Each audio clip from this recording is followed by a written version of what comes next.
How to add a friend on Monopoly Go without Facebook? Want to add friends on Monopoly Go but don't use Facebook? No problem. Here's how to add friends without Facebook.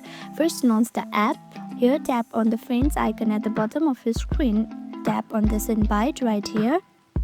And just you can tap on this invite link and send it to the friend from here.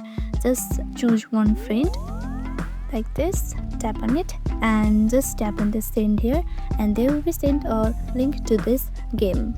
And the next thing you can do is you see the friend code right here. Just tap on it and tap on this search icon right here, and you can enter the friend code from here. And once you enter the friend code, tap on search and you can find friends like that, and you can add them from there. And that's how you add friends on Monopoly Go without Facebook. If this helped, hit like and subscribe for more tips and tutorials. Thank you for watching. Now I'll see you in the next video.